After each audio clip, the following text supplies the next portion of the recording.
Welcome back! My name is ballerscuba. This is Video Games Over Time. We are still in 1987. Today, we're going to talk about Rad Racer. The story of Rad Racer takes us to a company named Square. We have briefly talked about Square before. They have been responsible for Cruise Chaser Blasty, the 3D battles of World Runner, Aliens Alien 2, and the Famicom port of Thexter. But we have not talked about the company in depth before. Square was founded in September 1983 by Masafumi Miyamoto, who founded his company as part of his father's electronics company, Den-Yu Shaw. At a time when many video games were created by a single developer, Miyamoto felt that video games should be made by a team of specialists, such as programmers, graphic artists, and professional story writers. The first game Square released was The Death Trap, a text-adventure game designed by Hironobu Sakaguchi. Released for Japanese computers in October 1984, the game has the player become a spy in an African country during a civil war. The Death Trap would be successful. Hironobu Sakaguchi was hired by Square in 1983, originally thinking that he was just going to do clerical work. He quickly became one of the most prominent designers at the company. In 1985, Square negotiated a licensing agreement with Nintendo to program for the Famicom. Their first release was the Famicom port of Thexter, and their first original game for the system was King's Knight, released on September 18, 1986. King's Knight, designed by Hironobu Sakaguchi with music from Nobuo Uematsu, is a scrolling shooter game. The player plays as one of 4 heroes and must dodge or destroy all enemies and obstacles, collecting power-ups to defeat the evil dragon Tolfida and save the princess Claire. The game was not successful either with critics or commercially. Also in September 1986, Square would spin off from its parent company and establish itself as Square Corporation Limited. Square would then have moderate success with the 3D Battles of World Runner, released on March 12, 1987 for the Famicom Disk System. We talked about it previously in an honorable mentions video. The 3D Battles of World Runner was the first game for a new hire for Square at the time, Nasir Gabelli, an Iranian-American programmer who spoke no Japanese at the time. Nasir was already a prolific video game developer before joining Square, but Square would use his ability to create 3D environments to further their own games. For Rad Racer, Square would turn to a familiar team by this point. Hironobu Sakaguchi would design the game, Nasir Gabelli would program the game, and Nobuo Uematsu would program the music for the game. Rad Racer is a racing game. The player controls one of 2 different cars in a race across America. Through 8 different stages, the player must race through their competitors, hoping to make it to each checkpoint in time. The game has a 3D mode, activated by using the select button. Should the player have 3D glasses, they can appreciate the effect. Square released Rad Racer to the Famicom, known as Highway Star in Japan, on August 7, 1987.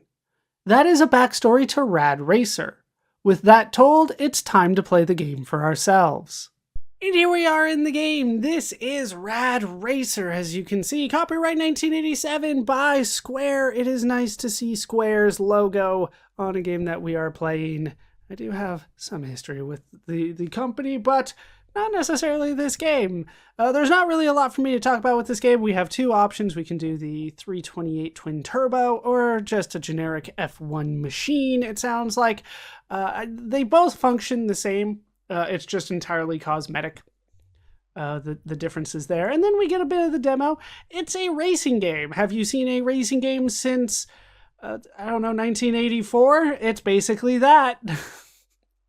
They function pretty much the same. Keep in mind that at the time, you wouldn't always have a good racer at home, so it's not like we can compare this to some of the Yu Suzuki arcade titles that were going around at the time. You could not play those at home, at least directly, but This is nothing that we haven't seen before, except for the 3D mode. So I'm going to turn that on. It's going to cause some issues for some people, especially if you don't have 3D glasses, but let's go ahead and hit select.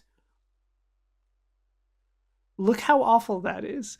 All right, we're going to turn that off and probably never turn that on again. That sounds like a plan to me.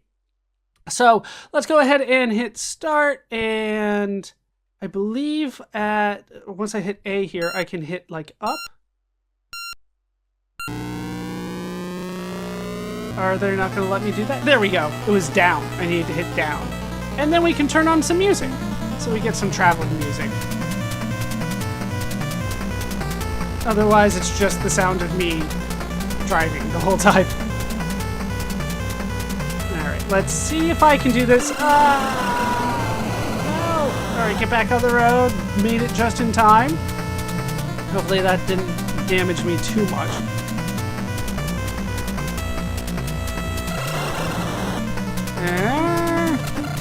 Good. Nope, need to brake a little bit there.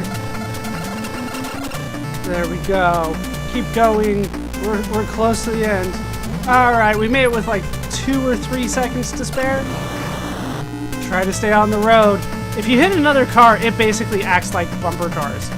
It is not nice. Like, you will just bounce like that. But we may have passed them without too much of an issue. Can I stay on this side? No, I cannot. Alright, yeah, I need to be on the right side anyway, so I can get past both of you. Yeah, now we got this part. This is just not nice at all. Okay, let's stay in the middle. No! I didn't have enough time to react. I think this game, it does become a little bit more about memorization, of just knowing where the enemy, well, not the enemies, your opponents in the race, other vehicles. I believe they're supposed to be in a race with us. Hey, we almost ran, well, we did run out of time, but we coasted our way to victory. So hopefully I can, nope, now we're screwed. Now I can never recover from this. Full crash, you lose. But it does become night for us. So we get some nighttime, I don't know. It's very ominous, but it doesn't affect the bottom half of the screen, right? The actual land part is still like all the same color. There's no like street lights or anything like that. Come on. Let's get past you. Not that any of this matters. I'm not going to make it to the next goal post, the next checkpoint here. And then we slow down. Can I coast my way to victory? I was going pretty fast. I don't think I can. No, there's nothing more coming. We were close, though. We were close. Okay, so that is that done. Let's see if I can't get the F1 Racer going. I'm told that I just hit like something on the D-pad to switch, but I haven't gotten it to work yet, so let's do like that. No, nope. Alright, well, we got different music, and that's gonna have to do for now.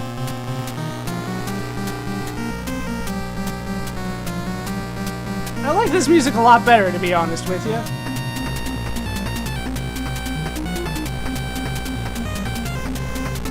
Can I make it through this?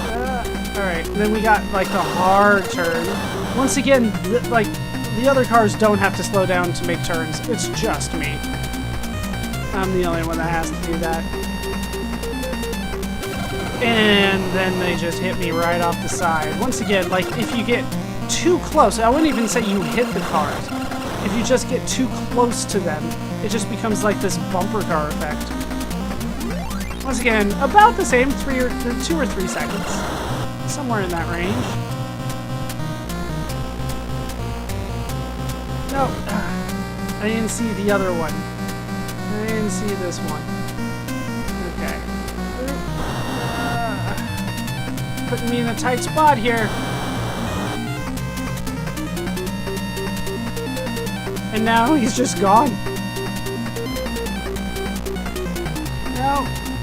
Okay, I chose correctly that time. Not that time, though.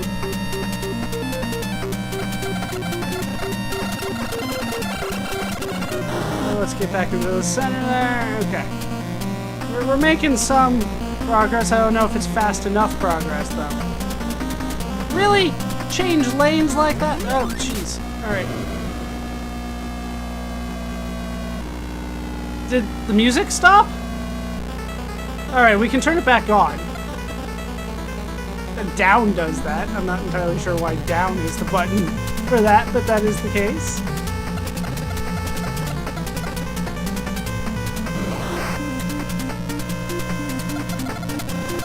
No! And when they're right in the middle, that's the hardest for me. Okay. We got a little bit of time. It is darkness. Can I make it through this next checkpoint? I feel like we're doing decently this time. We do, with like 5 or 6 seconds this time. And it is morning, I guess. Oh, jeez. A little bit of warning game would have been very nice, but I don't think we're going to be able to make it now. That kills way more than like 5 or 6 seconds.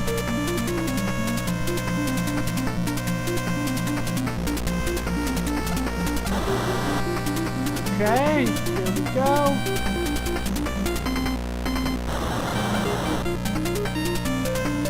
And then this way. Oh, all right. We're still on the track. I don't think we're gonna do it though. And then all 3 lanes were taken up there for a split second. We did it! I actually did it! I didn't think I was gonna be able to do that. I will take it. All right, on to San Francisco at night. Can I switch the car?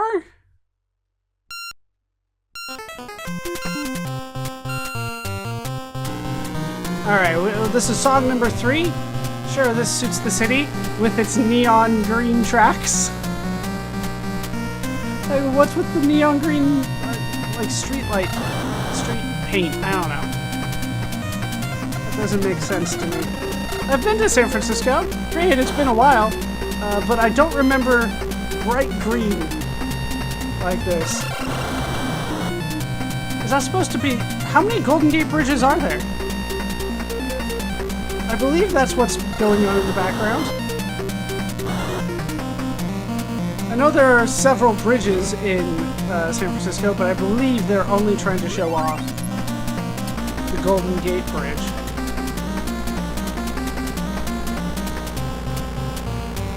I wasn't even keeping track of how many seconds I had at the checkpoint. Jeez. I saw that it was supposed to be left. Don't get me wrong, I saw it, but I didn't know it was going to be like that. That was intense.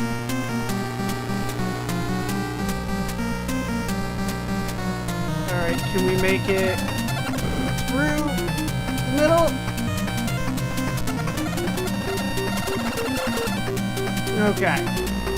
Thread the needle there, but not there, through there. Okay, progress. We're down to single digits now.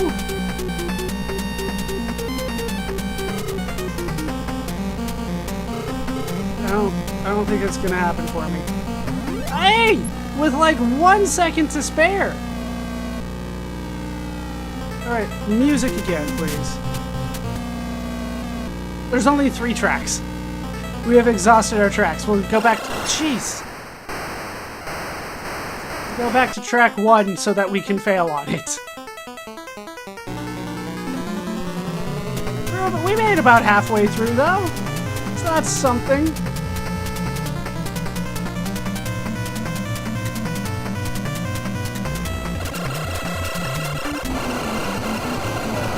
Alright, brake, get back. Hey! Okay.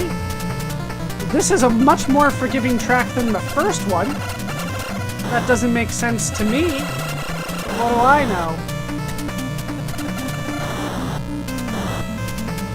Okay, stay over here. Okay. Try to stay in the middle. Here we go. Right, that. When you're going that far uphill, like that, they just give you no room. I assume that's what they're going for, is uphill. Just no room to think about what is happening. You just kind of gotta get lucky with the bounces, and I think I did.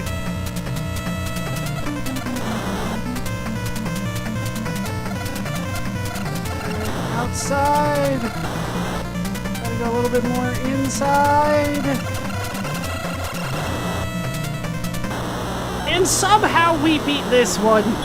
I'm not sure how that happened, but I will take it. Alright, straight to the Grand Canyon, apparently. If I hit, like, up and A, well, nope, no switch there. Alright, song number 2. I feel like it's a little bit different.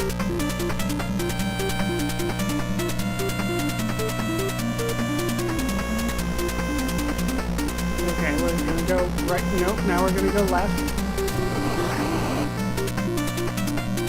I don't know, you're telling me both directions! You were telling me right and left at the same time for a bit there. There we go. We're already down to like 5 seconds to go. Come on. Well, there's 5 seconds. Either way, hey, we made it with like 3. Let's take it. Oh no, the cactus got me. Let's keep going.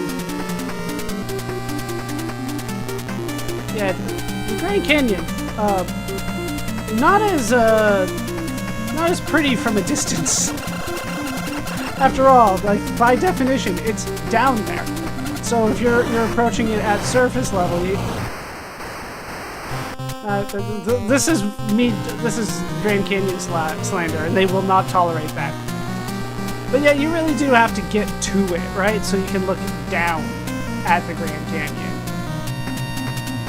Kind of the whole point. So driving to the Grand Canyon, not necessarily the prettiest drive. At least not as pretty as you would think, because it's not like the Grand Canyon is visible, like a mountain would be or something like that. Alright, so we're out of time. I don't think we're gonna make it unless it comes up very quick here. Hey! There it is! We're back in! Knew it the whole time. Never doubted myself. So let's keep going. Really, the lane change. That time it helped, but other times it's not helpful at all. Okay. Nope. Music's gone. 3. We'll do. No! I was too busy playing with the radio.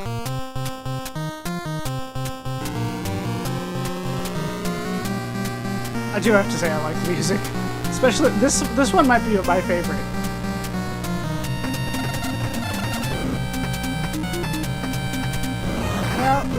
Nope. Thread the needle. Yeah, there's no way. There's no way. I don't think we're even close this time.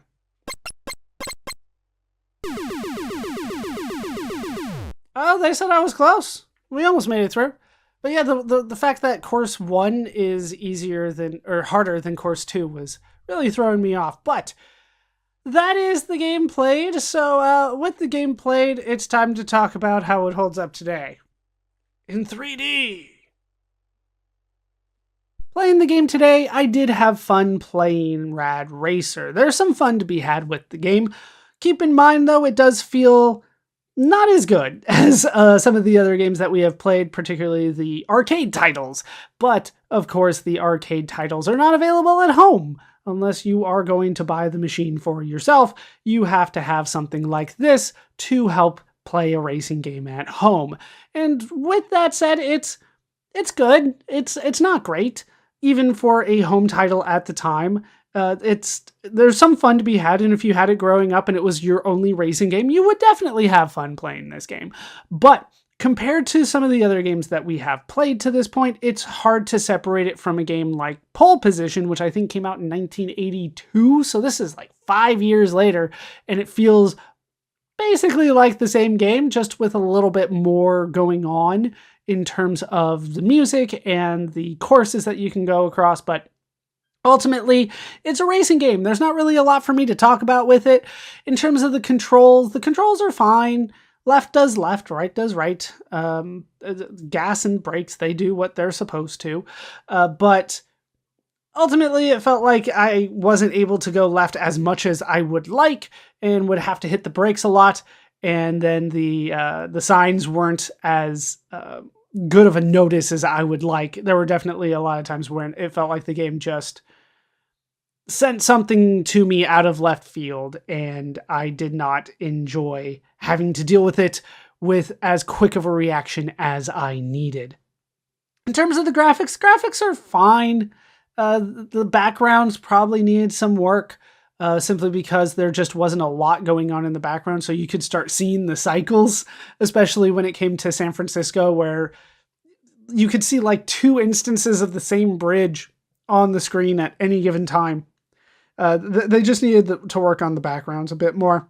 Put something a little bit more interesting on the sides would have been nice, but once again, that's a lot to do with the hardware limitations of the NES and the Famicom. It's just not going to be able to handle that many sprites on screen, and it can't move them that quickly, as opposed to the arcade system boards, which can do it a lot more. But it did feel like there was something lacking as a result of that. Sound, I think the sound was good. Right, I like the music. I'm not sure if it's going to be something that sticks with me for a long period of time, but I did like the music. It was something enjoyable. I wish that it was on by default. I feel like I shouldn't have to turn on the sound every time I go into a race, but that's just a minor thing. The sound was a great part of this, so I did enjoy it. So, is this a game that I want to get better at and replay until I can make it across all the stages? No. It just doesn't really interest me all that much. It just felt like the same thing over and over, just with a different background or different scenery or sometimes different color lines on the road. What was going on in San Francisco? But it's still enjoyable. And once again, if it was the only Famicom racing game that you had at the time, you would absolutely have fun with it if you were playing this in 1987. But coming back to it today just doesn't really do anything all that different from what we have seen from previous racing games. So would I recommend it to a modern gamer? I would say no. Figure out how to get the arcade games played. Those are probably going to have much more for you. But then again, if you have 3D glasses, maybe this will do a lot for you, but that mode looked awful. It looked like it wasn't fully handling the clouds properly. So I feel like the 3D mode is going to cause headaches. But then again, I did not test it with 3D glasses, so I can't say for sure. But for a modern gamer, there are better racing games for you to check out. This is an interesting title, but it's not really worthy of seeking out or really even going out of your way to find out more about, unless you are interested in the history of racing games on consoles or maybe the history of Square in particular. And that's my modern take on the game. When the game was released, the game was reviewed relatively well by critics. While the sense of speed and the graphics were praised, the game was seen as monotonous by some critics. The game was also not particularly successful for the Famicom. Rad Racer would see ports and a sequel. We will keep an eye on these as we continue. As for Square, their moderate successes would keep the company afloat, but they would continue to struggle to make a name for themselves in the video game industry. Despite this, we will hear from the company again as we continue. As for the individual creators at Square, they would all continue to work to establish themselves in the industry as well. We will hear from all of them in the future as well. That will do it for the story of Rad Racer for now. My name is ballerscuba. This has been Video Games Over Time. Thank you so much for watching, and I hope to see you in our next video when we have a horrible night.